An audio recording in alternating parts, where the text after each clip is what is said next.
sorry. Whenever you guys are ready, the camera's already rolling. You guys are all piped in through here, so whenever you're ready, you're good to go. Okay, cool. Alrighty?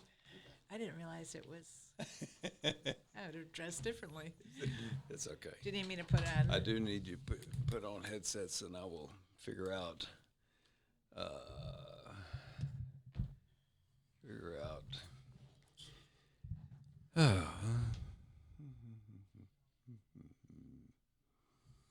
Okay. Okay. So just kind of generally, it's going to be free form, Okay. casual. Okay. Get as close. Bring the mic as close to your even Is it closer. better? Even closer. Better. Yeah, better. So I'm better. eating the microphone. Yes, eating the microphone is the best way. Just casual conversation. Okay. And like you said, shit happens, and if something happens, don't worry. Okay. If it's something horrible, I can edit it out, but Right. usually that doesn't happen. Right. So even if you curse, it's okay. I'll try not to do that. I don't do it either, but I'm just saying. No, I curse. I do too. I do too, but I try not to on the. But it doesn't matter. Yeah. So so that's kind of it, and we'll Okay. just kind of no breaks. I used to have a very different format, but we're kind of not. I hired a consultant, and he Right. said, "You're not doing radio," and I went, "Oh." So radio has breaks and commercials Right. and all that stuff.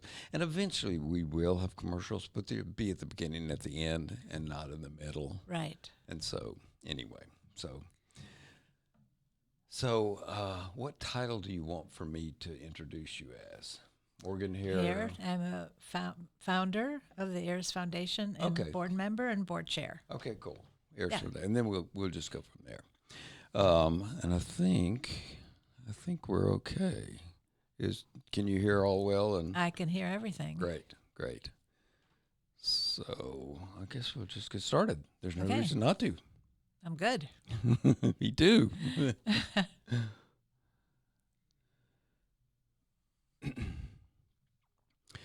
All right. This is W. Tucker, and this is the W. Tucker Show. And we've got Morgan Hare. Now, Morgan Hare is a very interesting character because she founded Heirs Foundation, which is breast cancer. Tell me more. Tell Okay. me what it is. So it's the Alliance in Reconstructive Surgery. Okay. And what we do is for women who have had mastectomies due to breast cancer, Right. we educate them about their reconstruction options because a Right. lot of times they don't know what they are. Right. And if they don't have the funds to meet their copay or they have no insurance, we help pay for their reconstructive surgery. Wow, that's fantastic, Morgan. So how did you get into that? My business partner and I, we've been friends for 45 years. Mm-hmm. And like all people, we've had many ups and downs in our life. Right. But at the end of the day, we're blessed. And Right. we realized we were blessed. And we wanted to start a foundation to give voice to something that had no voice. Wow. Okay. Okay. And we wanted to be related to women's issues because we have a skincare company called Ericlea Skincare. Tell that again. What's its It's name? called Ericlea Skincare, Okay. which is related to And helping you had that women before you got before into the. So you've been foundation. doing that for a while. for a while. Okay. Absolutely. So a dear friend of mine, Dr. Rod Rourke, who practices plastic surgery here in town, I wrote to him and said, what's something that has no voice? What is there something that people need to know about that they don't know about? And he wrote back to me and said that up to 70% of women who have mastectomies due to breast cancer don't know about their reconstruction options and or can't meet their copays or have no insurance. Wow. And that sort of astounded us at first because everybody we know has insurance and they don't talk Right. about it. Right. And they might tell you they had breast cancer, they might tell you they had reconstructive surgery, but the mention of money never came up. But all of a sudden, when we started talking to women who are part of what I call the underserved population, we realized it was a huge problem. Wow. And the plastic surgeon understood this. He understood helped that. you identify He that. helped us identify what it was that needed to have a voice. Okay. So it wasn't personal experience. No, Okay. neither my breast. Because a lot of neither- times it is, Yes. A lot of times people go through something and they say, oh, I'm going to help solve this problem. So, Neither one of us, right. Janet or myself, have had breast cancer. But Okay. we realized it was an issue, and we realized no one was talking about it, and these Right. women needed to have a voice. Right. And is it not talked about because it's a very sensitive subject? It's somewhat sensitive, but Didn't used to be. I mean, it used to be more so than now, actually. right. I think people are more Because this is Breast Cancer Awareness Month. right. And there's pink everywhere, and people are very, Right. very into that. But they didn't talk much about Reconstruction. When we first started doing this, we realized when I would talk to people and say, we've started this foundation, we want to help women who get reconstructive surgery, and I'd get the response would be, well, they're cured, they should be happy. Wow. But what they didn't realize is part of the healing process is helping women restore their self-esteem to feel good about themselves. Not just the physical part. It's not just that you don't have cancer anymore. Right. You have to, I always say this, we live in a breast society. Right. I mean, look at the runways shows, and I'm you glad see you said everything that. is plunging down and showing breast and Right. And it's been that way for a while, right? a long time. A long time. So this is what we see. Sure. So all of a So sudden, that's a very important part of a woman. it's a very important part, and it's a very important part of helping them to heal and restoring their self-esteem. Sure. The one woman had said to me that before she had reconstructive surgery, every day when she looked in the mirror, she was reminded she had breast cancer. Right. And after she had a reconstructive surgery, she said, now I look in the mirror and just think I have beautiful breasts. Wow. So it really helps them. So that was one thing Sure. we had to overcome is people understanding that it's just not being the fact that you're cured. It's about how you feel about yourself. Are you willing to get undressed in front of a man? Right. With scars on your chest or Right. whatever. I mean, those are Right. huge problems that no one was thinking about. Sure. They just thought They about think the as cure. long as you get cured, you're okay. You're fine. Right. But that's And not. that's not the case. No. I mean, some women prefer to go flat, and if you want to be flat, guess what? That's great. Be flat. I mean, no one's telling you need to do this, Mm-hmm. but if you want to do it, it should be available to you. Then the second thing people would say to me is, well, they have insurance, right? And I said, okay, well, yeah, maybe they do, but, Insurance may not cover everything. well, they have copays, and if you're at the poverty level and you're making $30,000 a year and you're a family of 4, if your copay is $5,000, are you feeding your kids? Are you paying your copay? Sure. You're not Sure. doing that. Your deductible is actually what you're talking about. Right. Right. So And most, you look, I'm in the health insurance business, so I know Right. much about that. And deductibles have gone up and up and up. Right. And some of them on the Affordable Care Act are as high as $13,000. right. So who can afford that? And they can't. And Yeah. that's part of the problem is Yeah. they can't. So it was also making people understand it's not just about insurance. And unfortunately, there's still very many people in this country who have no insurance. Yes, quite a few. That's really Because it's expensive. It's expensive to have insurance. At one point, I had private insurance, and I was paying over $1,200 a month with Right. a $10,000 deductible. Right, which is absurd. Right. Because essentially, and I say this often, is when you have a deductible that high, you don't have insurance until you've paid $10,000. Right. And who has that kind of money just laying around? They don't. Plus, what no one thinks about is if you had your mastectomy this year, right? So you have your deductible for this year. January 1, the clock starts ticking again. Exactly. So guess what? You got to do it all over. You got to do it all over again. Right. So it's Yeah. it's an issue. Yeah, it is for an issue. people. Absolutely. And especially somebody who doesn't make a lot. No. Yeah. So one thing that we've been doing is really trying to educate the public about why this is an issue and how we can help women who want to be helped. So back to the plastic surgeon. Right. Was that a specialty of his where he helped women reconstruct their breasts? It had been a specialty of his. Okay. All right.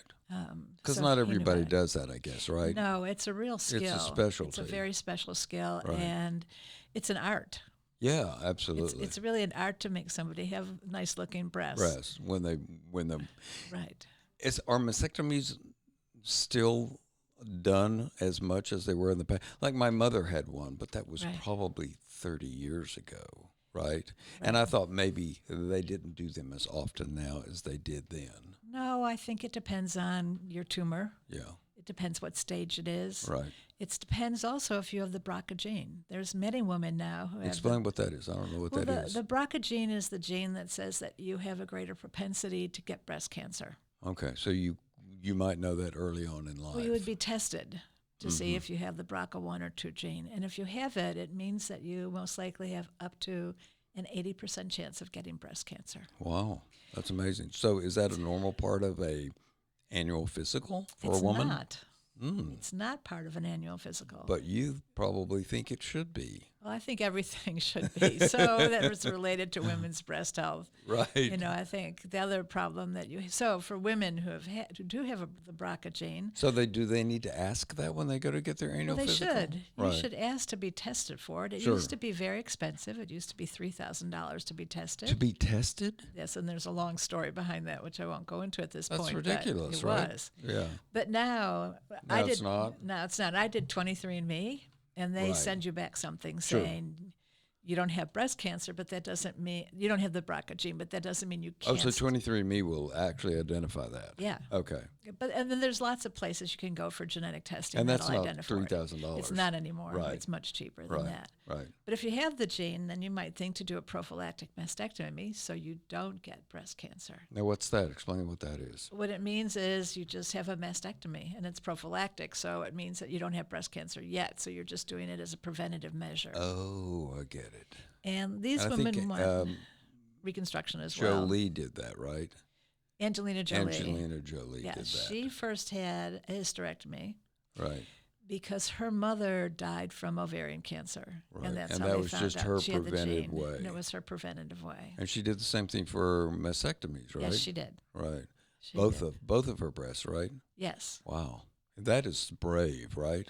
it's especially very if brave. especially if you're an actress in Hollywood. Right. Especially because her roles are so sensual and sexual Right, and that sexual, right. people were afraid if she talked about it that people wouldn't look at her that way anymore. So kudos to her, right? Kudos to her for stepping up and talking about And talking about it. Absolutely. And especially who she was. If some normal person Right. had done that, nobody would notice. Right. Right.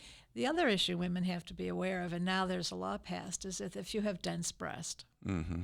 so when you go for your mammogram, there's a law that tells you that you have dense breasts, and with dense breasts, it hides tumors. So tell me what dense breast is.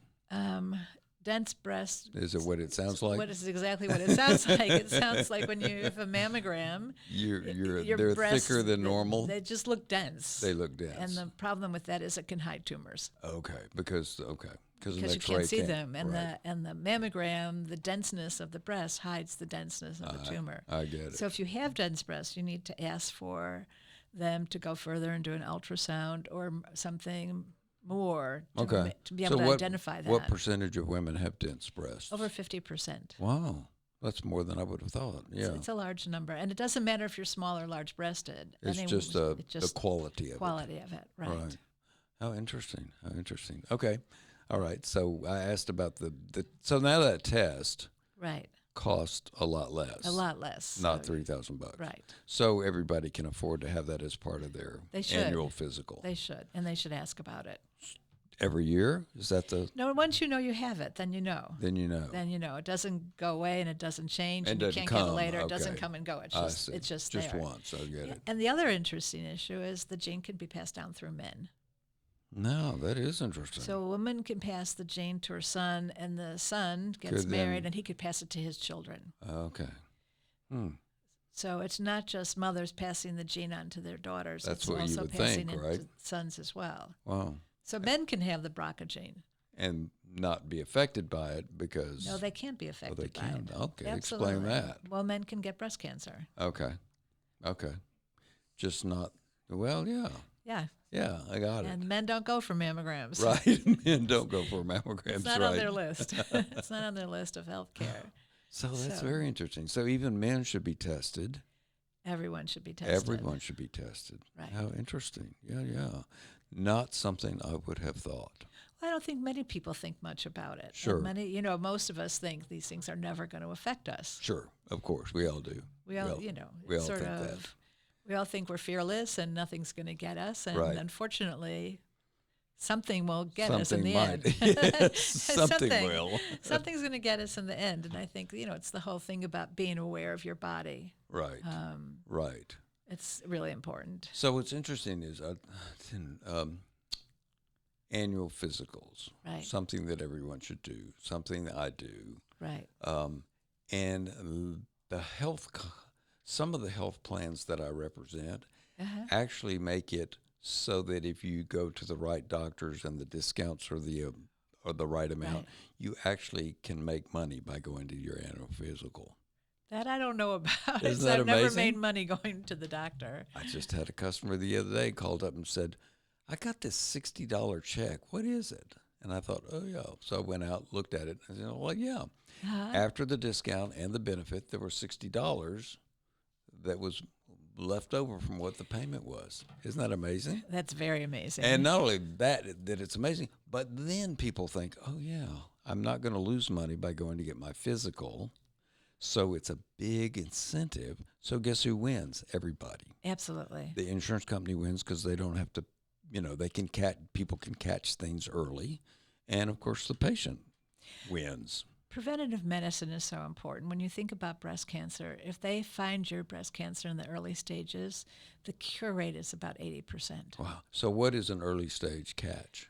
Early stages, you go every year for your mammogram. You know if you have dense breast. You know if you have the BRCA gene. Right. And you watch it very carefully. So is that it gets once a year identified. enough? Yeah. Yes, once a year is Once enough. a year is enough. Yeah, Okay. once a year is And enough. if you know those two things, then you know to even be more aware. Aware, Right. Absolutely. Right.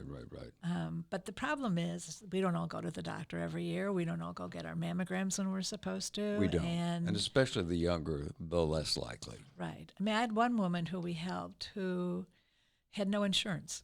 Mm-hmm. She and her husband had absolutely no insurance, and she felt a lump. Her father was a doctor and did nothing about it. Her father was a doctor and She did never nothing about it? Well, she never told him Oh, okay. until her tumor started to grow, at which point Because she was just, why would you not tell? why would you, didn't- if you felt a lump, why would you tell anybody? Or why Right. wouldn't you go to the doctor? But Right. sometimes we're more afraid to find out what something is than to not know. That's true. It's complete denial, I guess. Right. Right. You'd rather not So- know. Right. She and her husband finally went to the doctor. She ended up with a double mastectomy. She got all sorts of infections, ran up doctor bills of $1 million. $1 million. $1 million. They sold their house. They sold everything they had to pay for her care. And this is the sad part of the story. So her husband finally got a job with insurance and left her. We hear these stories all the time. What a bomb. Yes. What a bomb. So we helped her. She got Reconstruction. She felt better about herself. She got a job, and she's taking care of herself now. Since she's okay. Yeah, she's fine. Wow. But I hear these stories all the time. So what is that all about? I don't know. Do you have any idea? I don't know. But there's many stories of men who Is really that can't just- support their wives. Or is it just, I don't know. I'm just trying to think. What the psychology of that is. If you think about a woman and what her chest looks like, it's not very attractive. So Right. it could be that she's going through chemotherapy and radiation.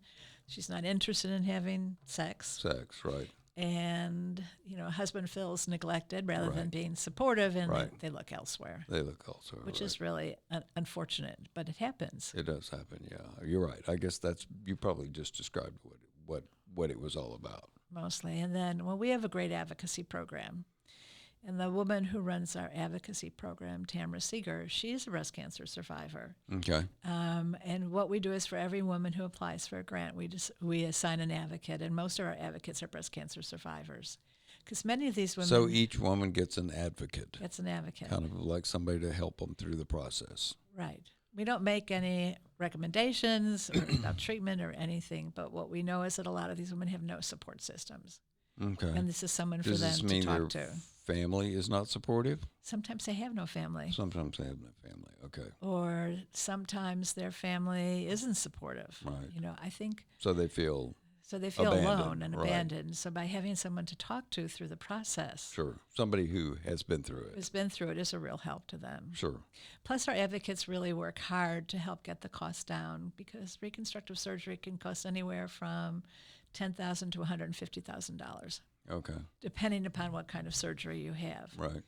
70% of women will just get expanders and implants put in, but the other 30% will need a different kind of reconstructive surgery More using extensive. their own body tissue. And it also has a surgeon who knows how to do microsurgery because he's reconnecting veins and arteries and whatever Sure. else. Not an easy task. Not an easy, Right. So we work with the hospitals and the surgeons, and we have many surgeons who donate their services to us. So you know who? Oh wow, that's impressive. It's impressive to know these days that there are doctors There- out there who who will really do that, right. who do that. Yeah. I mean, that's terrific. So one of the doctors we had on the show when we were talking about preventive, that's his business is preventive, and Right. it's very unusual because nowadays doctors don't do that, and he did. And his name's David Slater, and we love him because he Right. tries to take care of people all the time, not just when they have symptoms or disease or whatever. Right. I mean, that's like myself. My mother and grandmother both had strokes, and I was worried about having a stroke at Sure. some point because it's hereditary. I don't know, it's hereditary, but heart disease is. Yeah. So when I went for my physical last year, I said to the doctor, I wanted an ultrasound of my carotids, and he was like, "Why?" And I said, "Because I've told you my mother and grandmother died of strokes, and I want Both of them. both of them, so Wow. I want to know what my arteries look like." Sure. If I wouldn't have asked about that, though, he wasn't forthcoming to say to me, Let's do. "Let's do this. Right. It's preventative." Right.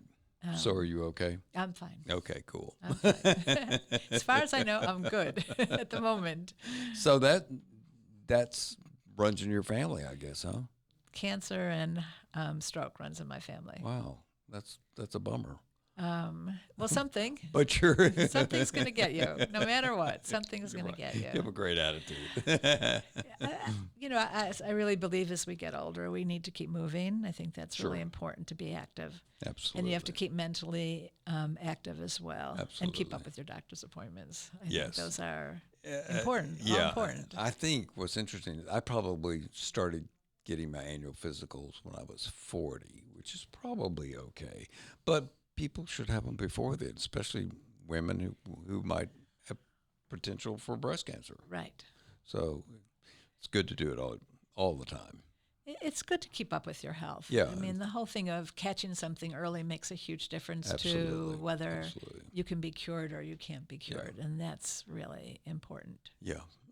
And I have a friend who's got sort of colon cancer in his family history. Right. So he gets colonoscopies and he's in his 20s. So And he should. and he should. He should. Yeah, because that's something that could get him, and he wouldn't know because when you're 20, you don't think about that kind of stuff. No. And my father had colon cancer as well. So therefore, I get colonoscopies every 5 years just Right, because. right. And I think they tell you to start when you're 40, but Yes. but if you've got a history, you should start earlier. And I started earlier. Yeah, absolutely, absolutely. So one of the questions I have is, are you a nonprofit? Yes. Okay. We're a 501c3. Okay, and you help women find the funds. We fund them. You fund them. We fund them. Okay, for reconstructive surgery. Reconstructive surgery. That's kind of your main goal. That's our main goal. Okay, cool. And so where do you get your money? Well, Grants, I assume. grants, we get money.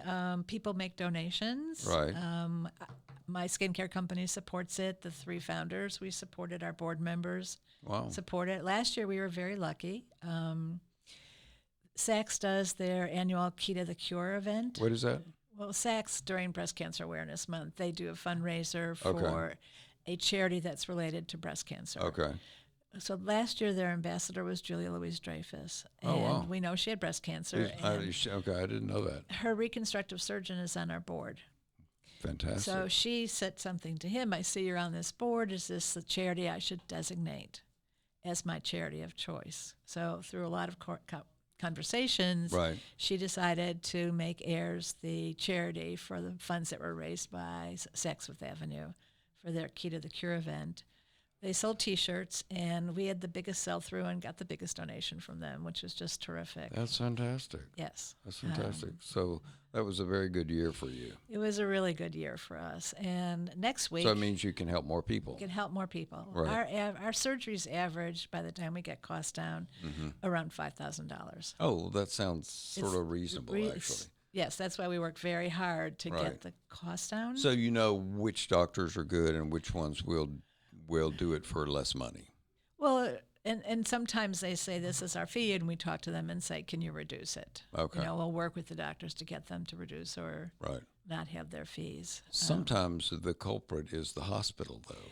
They're very hard to get their fees down. They're very hard. They're very difficult. And when me being in the health, I didn't know I was going to talk about the health insurance so much, but me being in the health insurance business, that's what I realize is sometimes the doctors are not the culprit in the cost of health care, but it's the hospitals who are not as seen by the public as being the culprit. And sometimes they're the worst. Absolutely. They're the worst. Yeah. But next week is Breast Reconstruction Awareness Day on October 16th. Fantastic. So this is very timely. Very timely. We're doing a very big event All over right. at the American Airlines Center on the Victory Plaza.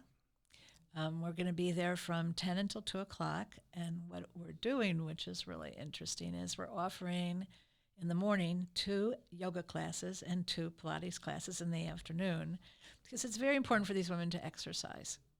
Okay. And so part of the reason for doing this is that we can give them some simple exercises that they can do. So if they've had surgery and need to rebuild their chest muscles or their arms so it's or a physical whatever, thing as well as maybe a mental thing too, right, probably. it's physical, to Right. physically feel better.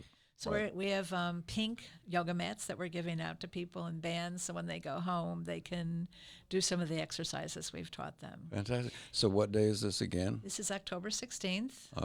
That's That's a next Wednesday. It's a week from today. Okay, at 10 o'clock. From 10 to 2, and we welcome everyone to come down And and that's see American us. Airlines Center, Right, the plaza in front. right. I know exactly where that is. I was just there the other night.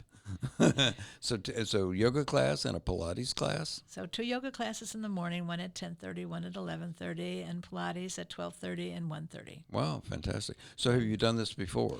We've done it before in smaller measures in office buildings where there's a lot of doctors and we get people walking through. But we wanted to do something much more public this year because More aware people would more aware. walk by and see really it. more aware. Right. And they'll see it and they'll hear about it. Obviously, doing a podcast, we're doing some radio to let people know we're going to be there. Sure. And they should come down and find out about us. We have about 20 different vendors who will be there. The bridge will be there. And Fantastic. some So of you're going the- to have a bunch of booths and a bunch of booths there people. with information about things related to breast reconstruction. Right, and it's breast cancer month, And so it's breast cancer So there'll month. be lots of people out there. Lots of people out there. So That's we felt it fantastic. was a good place to be to really draw attention to what we're doing. Yeah, We want people to know we're here. We're here to help. absolutely. So how long have you been around? Well, we started about 5 years ago with the idea, Okay. and then we needed to work to get our 501c3 designation. Right, So I would say for the last 4 years, Okay. this year we've really started to help women, and you've it's been growing. and you've been successful, and it's growing. We've been successful, and it's growing. Fantastic. One of the hardest things to do is there's one thing about doing PR to help people understand what we're about. And I'll talk about the woman who's the spokesperson for us and her journey, which Sure. is interesting. Sure. But reaching the women who need help is the hardest thing to do. And why is that? Well, they don't necessarily read the same magazines. They don't watch the same TV programs. They don't have, the surprising thing is they might have a cell phone and they might have, be able to send you a text message, but they don't have access to the internet. It's interesting. I know. One would think everybody today has access to the internet, and that's absolutely not true. Wow. A lot of them don't. So actually, I do know people that have phones but not internet. Right. I think that's a growing number of people because a lot of times in my business, I have to show them either a brochure on a screen or Right. in person as kind of a legal thing. Right. And a lot of times people don't have computers anymore. They've only got their phones. Right.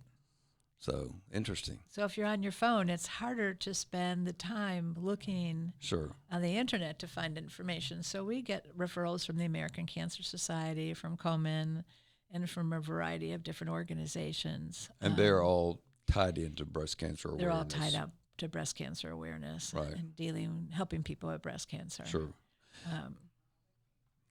The breast cancer awareness group they don't do what you do. They don't help people. Very few people do what we do. Exactly. It's really, you actually we're provide somewhat the unique. funds, Yes. which is really great. Yes. It's I mean, everyone needs to give back in some way, sure. and So that's what we kudos to do. y'all. It's important, it's also a woman's issue because Sure. it's women, Sure. and anything as a woman that I can do to help another woman, whether I know her or not, is really important Sure, to and me and especially Janet. something, and it sounds like it's one of those subjects that is less visible and less talked about, as you said at the beginning. Right. And so it's one of those things that you have to bring the awareness and let people know that it's okay to talk about it. It's fine to talk about it. Our spokesperson is a woman by the name of Ellen Rose. She's in her mid-20s. She was a model. Her mother died of breast cancer, her aunt, and several other family members. Now, she did get tested for the BRCA gene and didn't have it, but she decided to go ahead and get a double mastectomy preventive because of... Like Angelina Jolie. Yes, just because of family history. Wow. And So isn't that a dramatic approach? it's a dramatic approach, but when you see your mother die and Right. relatives around you, It's just you make a make hard sure. decision that it won't happen to you. And Right. what's really You'd rather so- live than Right. right. And what's interesting about her was she talked about going in the closet. She was having a pity party for herself, and Mm-hmm. she saw an ad for Sports Illustrated magazine looking for women who wanted to be part of their swimsuit issue. Right. So she applied to it. Wow. And she was the first woman who'd had a double mastectomy who became a Sports Illustrated swimsuit model. Fantastic. She's just terrific, Yeah. and she's very open. She's very willing to talk about it and share her journey. Right. So And so she's your spokesperson. So she will be here on the 16th, so people can come and meet her as well and hear her story. Fantastic. So, but your organization is Dallas based? It's Dallas-based, but we help women all over the country. Okay. So you're a national organization. National organization. But you didn't start that way, I'm assuming. Well, our thought when we first started was we're going to help women in Dallas. Right. And then all of a sudden we started getting calls from all over. From all over. So how did they hear about you? American Cancer Society, Komen, doctors who So they all know about you and refer them to us. So you've got a sort of a pipeline of people right that find out about you from Yes. those other organizations. So we're working though with nurse navigators around the country to know about us. So when they have a patient who needs help, they'll refer them to us. Sure. And that happens. So what's your average number of folks that you help in a year? Well, it's gone up. The first year we helped about 5 people. Last year I would say we helped about 40, and this year we'll help more. Our goal is to get up to helping 100 women a year. That's fantastic. That's our goal. So that would be $500,000 if they Correct. were 5,000. Yes. So that's a big goal. It's a big goal, but But when you think you can do it? we think we can do it, and Right. sometimes it's a woman just wants nipple tattooing, Okay. and we do that. We pay for that as well. Okay. So it depends what it is, and we try to find the poverty guidelines, but what we realize is nothing's cookie cutter. Okay. So you sort of model it for folks who don't have the money to Right. pay for the deductible Or if they have no insurance, or no insurance, we right? sort of help them. So somebody fills out an application and they send it in to us. Then we assign an advocate, and then we sort of help them through the process, see how much it's going to cost, try to get the cost down so that they're reasonable. Right. So how do people get hold of you? Well, they can call a number, which is 214-295-4366. Say that again. 214-295-4366. Okay. I take all the first calls, Okay. and I'm the softest, hardest person there is, so it's always good when someone gets me. So you're the screener. I'm the screener, basically. But I have, when you hear these stories of these women, they all break your heart. Right. Right. You hear from a So 20. it's hard to turn down It's hard. anybody. Yes, it's very hard when Sure. a 21-year-old who's in school and has no money and has breast cancer. Sure. Breast cancer has no age. Right. It doesn't care how old you are. Right. It doesn't. Right. It really doesn't. People can go to our website, airsfoundation.org, That's- AIRS there you go. foundation.org, And that's what does AIR stand for? Alliance in Reconstructive Surgery. That's in Reconstruction. Okay. Right. Cool. So that's airs.org. airsfoundation.org, Okay. and they can get to our website and they can fill out an application. There's lots of information there, also about the different kinds of surgery, the different kinds of reconstruction that you can have. Okay. So all that kind of information. All that kind of information is there because our goal is to really educate women about their options. Sure. advocate for them because it's important that they have somebody to advocate for them. Sure. And Sure. So you're looking at your brochure. What else do you want to say? what I want to say is that no one should be afraid to go to their doctor. You know, if you feel a lump or you think you might have a lot of relatives who had the gene, go and get tested. Don't Right. wait. Don't You wait. know, don't wait. I mean, the earlier somebody can find, There's lots of support out there there's now lots for of support out there for now. breast cancer, It's and there wasn't 30 years ago. No, I mean, I hear stories about women 30 years ago who had no options Right. for reconstructive surgery. All they Right. did is had their breast whacked off, in essence, and that And then was that the was end of it. it. And Right. at least in America and some other countries, you can get reconstructive surgery. I can tell you that there's countries around the world who don't even offer it. Who don't offer it? Right. Right. I mean, they'll do a mastectomy, but that's sort of But that's it. Right. Right. Well, Morgan, thank you very much. It has been very enlightening and very educational, and I Thank appreciate you. it. Thank you And for letting me talk about our absolutely. foundation. So once more, October 16th, 10 to 2 at American Airlines Plaza, American Airlines Center, Victory Plaza. Victory Plaza. Right. We're right up front. And go, and we encourage you to go. Sounds like Yes. it'll be fun, and you'll get to meet Morgan. And what's the name of your spokesperson Her again? name is Alan Rose. Ellen Rose. Okay. So thanks. Thank you. Absolutely. I hope that was okay. It's great. So I folded this one because they're being folded in our printer. Okay. Thank you. And that's, again, it's an interesting story of the woman, and then I'll leave you to whatever. So is that her? No, that's Oh, a no. different woman. We didn't help her. We're just using her picture. There's Oh, a okay. doctor in New York called Jonathan Banks. So I folded that myself, so you have to forgive the fold. Got it. But Dr. Watermole, the doctor on the back, has done That a lot guy? of surgeries for free for us, Wow. which is really great. He's just a wonderful person. Oh, what a neat guy. So Dr. Banks is a